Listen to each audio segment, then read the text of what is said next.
with Christa Jansen. She's a professor of the University of Pretoria in South Africa. So she's she have a lot of papers about the jet lag and how to avoid the travel fatigue during the sport performance. So how are you, Krista? Thank you. Hello, Philippe. Thank you for the kind invitation. It's nice for me to share my knowledge, and I hope that I will be able to help people, especially thinking about the upcoming Tokyo Olympics. Oh, thank you to you. You know, in judo is a very important sport for us, but sometimes it's not so professional. So I think that all the information that we can provide for the coaches is really interesting. So we really appreciate your effort to help us to know more about this topic that is very interesting, because nowadays all the coaches and the athletes, they are traveling around the world. We have a really busy tournaments during all the year. And especially this year, we have the Olympic Games in less than 80 years, in 80 days. So it's really important to take care about the small details, because sometimes the difference between the medal and don't get any medal, or between the first and the second, is a really small differences. So we would like to ask you about how the jet lag and the travel fatigue can affect the performance in the Olympics or in the sports, yeah, in the competition. I think what's very important nowadays, Philippe, especially with COVID being part of our real world, many of the teams may not be able to travel in time to have enough time to adapt to new time zones.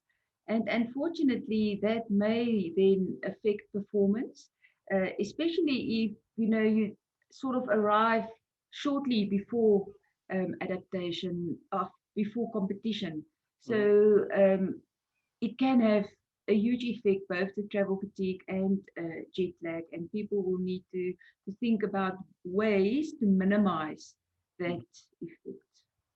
Yeah, because we would like to ask you, yeah, about these problems, about the difficulties for traveling nowadays because of the virus. Maybe it's difficult because before, some teams before of the Olympic Games maybe travel to another country near in the same time zone, because they can prepare much better. They can adapt their bodies to the competition, to the important competition. But now I think it's quite difficult, because I know, for example, some national teams, they ask me to come to China, but now the border is closed, and also Australia is closed. Maybe Japan, Korea. It's really difficult to travel to these countries. So now thinking, yeah, this situation, maybe the things much worse, maybe for all the teams. So what do you think about what is the best option for traveling the teams? You need to travel for how many days do you think is better to travel in advance?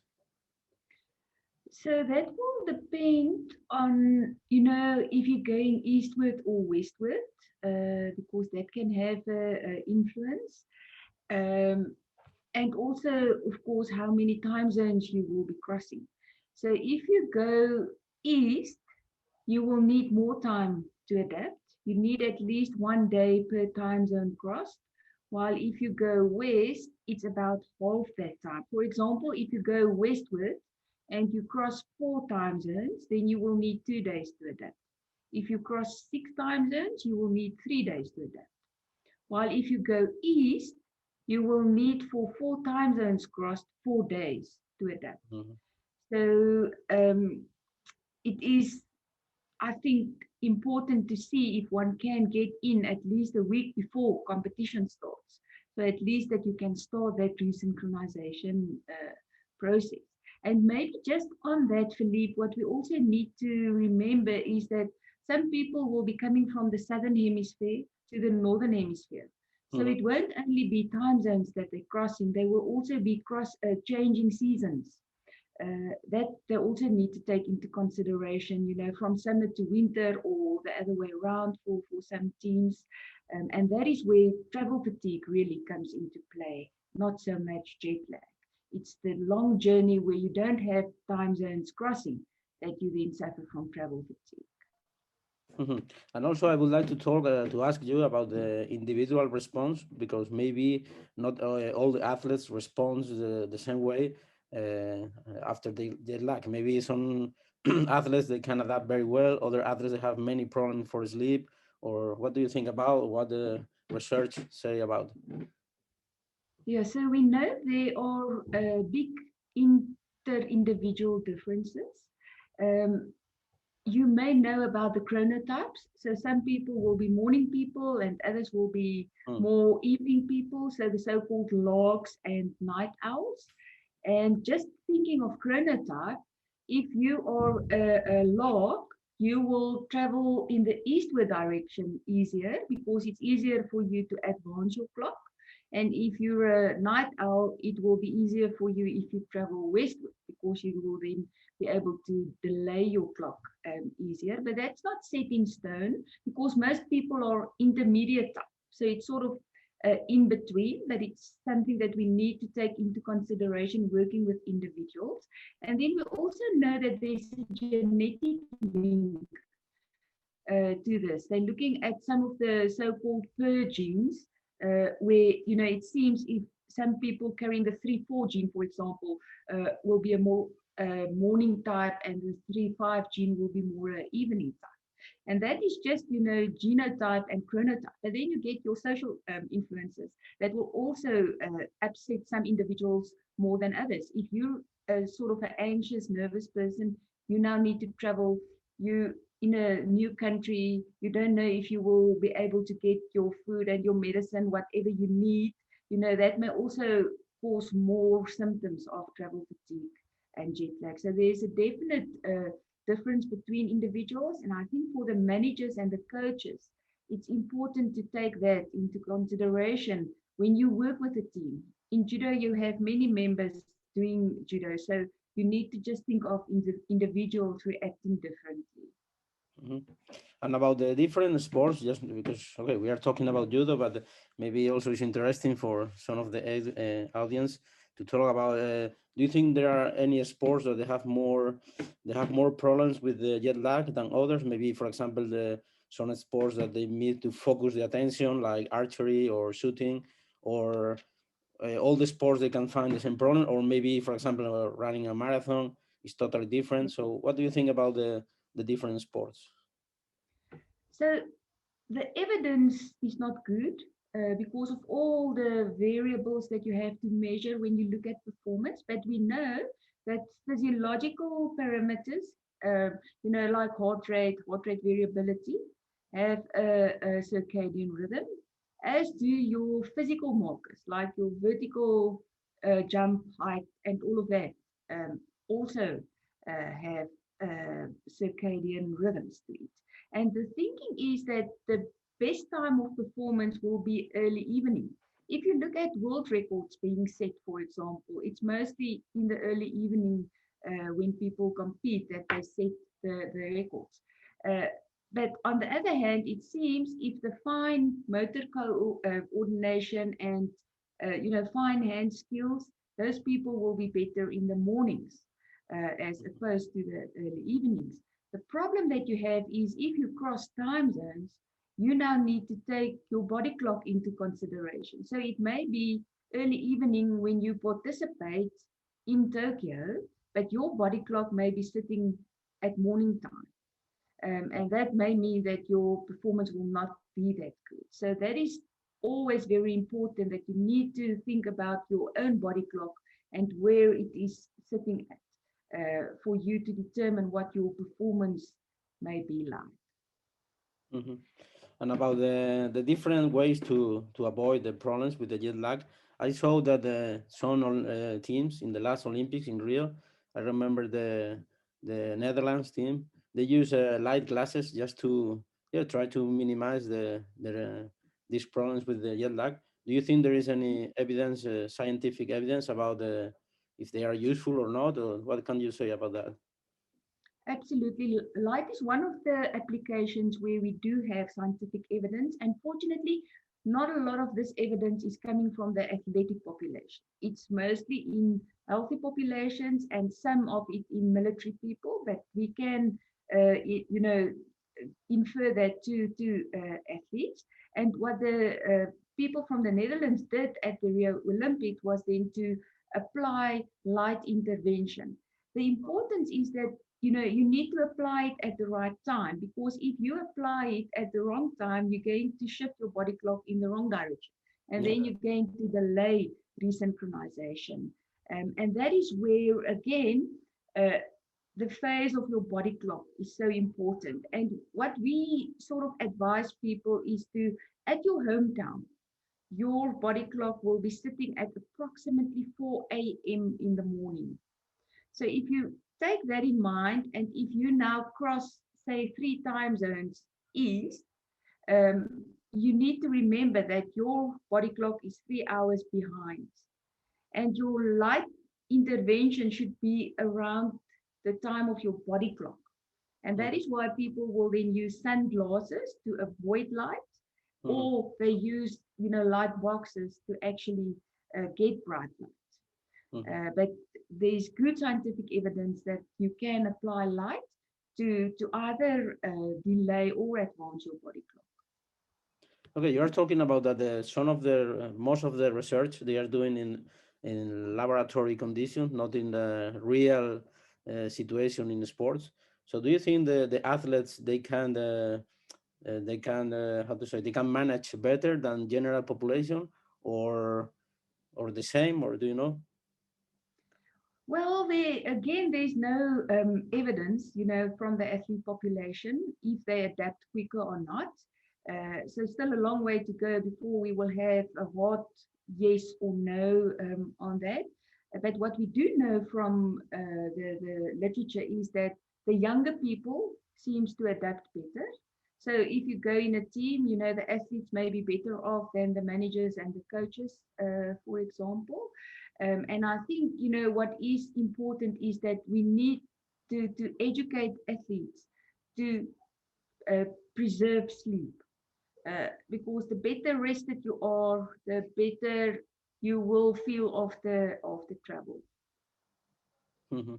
That's interesting. And also because you know that some athletes they are traveling very frequently. Maybe if you are a tennis player or top elite, also judo, maybe you are traveling every week or every month. Yeah. So do you think if they are used to travel more frequently, maybe they can manage much better, or maybe because they have how to do, or what do you think about that? Or maybe some athletes that don't have enough experience, maybe they can make more mistakes trying to adapt to the new time zone. Maybe. I do think that people adapt, and I also think that it's sort of mind over matter. That if this is what you have and you need to perform, most athletes will have a strong enough head to deal with that. So definitely, I think experience counts. And then also, again, if I can revert back, that when you need to sleep, you sleep. So sleep is very important in the management of both travel fatigue Hmm. and jet lag. Okay, and I would like also to ask because I read about one article that they talk that some ski jumpers that they prefer to travel the day before of the competition because the jet lag maybe they can help to be more ready for the competition. So how can you explain that? Yeah, so depending on how long you're going to stay. So if you plan a short stay over, then it is better not to adapt, to go in, do what you need to do, and get out. But if you stay there for more than two or 3 days, then jet lag will catch up. So it's only for short stays, 2 days or so, where you can do this type of where you just fly in and ski jump or whatever you want to do, and then get out again. Mhm. Yeah, and the last question, just I would like to ask you for some tips or for some advice for the judo, especially for the judo athletes that they are traveling to Tokyo in less than 2 months. Yeah, in nearly 2 months. So, which advice can you tell us for prepare the So Olympic?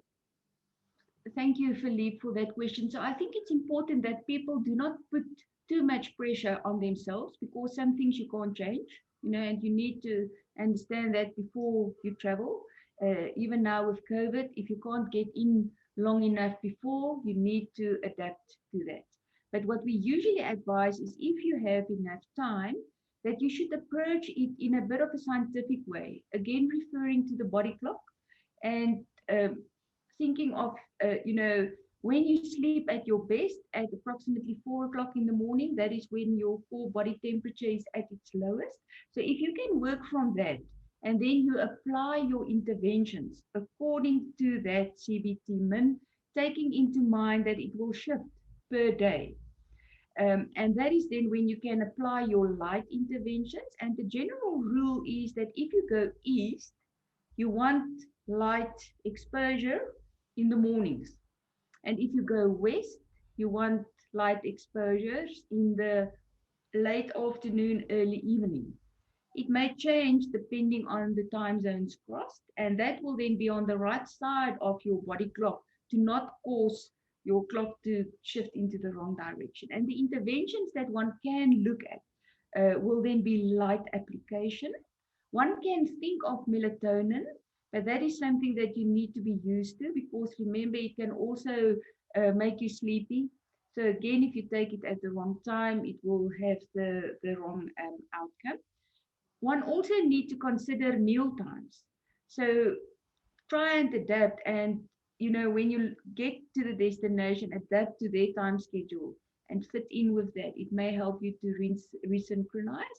And then napping can go quite a long way to get rid of the feeling of fatigue and daytime tiredness. So the advice there is usually to have the nap round about 1 o'clock. So between 1 and 4, not later than that at your destination time, so that it's not interfering with your nighttime sleep. And athletes should really try to sleep 7 to 9 hours per night. And if I travel with athletes, I do use short acting sleeping tablets. But again, athletes need to be used to that because you want them to sleep, especially the first few nights when you at your new destination time. And unfortunately, Philippe, and I can refer you to the systematic review that I did on athletes and travel. None of these applications have been tested in good studies in Mhm. athletes specifically, but it's experience, and we see that people are doing and feeling better if we do apply these types of interventions. Mhm. I would like to ask you because in judo, one of the problems because when you read the research about jet lag and travel fatigue, you know that one of the advice is that you need to drink a lot of water. You must maybe don't take big meals, but yeah, good nutrition, not very heavy. But you know that in judo, especially the last week, the athletes they need to reduce the weight very fast. Sometimes maybe the last 2 days they can't also drink too much water, so maybe this can be a more more difficult to adapt. Yeah, what do you think? Because nutrition is important in this Yes. case. Yeah. Yeah, I agree with you. All the sort of sports where you need to take weight into consideration, judo, boxing, all of Mm. those, wrestling, it can be a factor that it will cause you to suffer more from symptoms. So specifically in that athletes, it may be better if they can come in long enough beforehand so that they do what they need to do with their hydration, and then the day or two before competition they don't suffer from jet lag any longer, and they can do what they need to do with not hydrating properly and dropping weight. But if you come in just shortly before competition and you're not hydrating, your performance not going to be good. So that is sort of the balancing scale that you need to take into consideration. Okay, and the last question, just I would like to ask you also about do you think the teams, the national teams, they take care about this problem of jet lag and the fatigue during the trip, or maybe they don't care, or do you think they are asking for the people who do more research about this topic, or yeah, maybe the big teams, or they have more professional teams, maybe they have some scientists in their staff, but Do you think that people worry about that or not? I think they should. If they're not, they're irresponsible. And maybe depending on, what your focus is for a specific event or games, if you want to go there and win, you will need to take this into consideration. Maybe, the younger ones just going there for experience, they're not that concerned, but I think that is then the responsibility of the management Mm. to educate athletes from a young age, because this can really help you to perform better if you use this. And you don't need scientists, to help you with this. If you just sort of follow the rules, you can do it by yourself.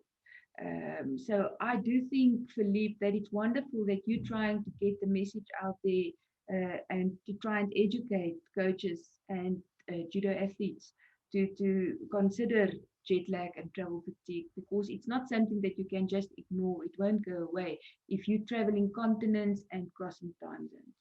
Mhm. Okay, so thank you so much for your useful information. I hope that in the future, maybe more people like you that they are doing research about this topic. Maybe also, maybe they can investigate more about the judo athletes and how the weight loss, the rapid weight loss before the competition can affect the jet lag and the fatigue during the traveling. So yeah, thank you so much for your advice. I hope that the coaches they can find interesting for the next Olympics and also for the rest of the competition. So thank you so much, Thank Krista. No, I thank you. And that is really all good suggestions for future research that we will be looking at. And thank you for inviting me. I really appreciate that. Okay, bye. Thank you. Bye bye, Philippe. I'll send you those publications.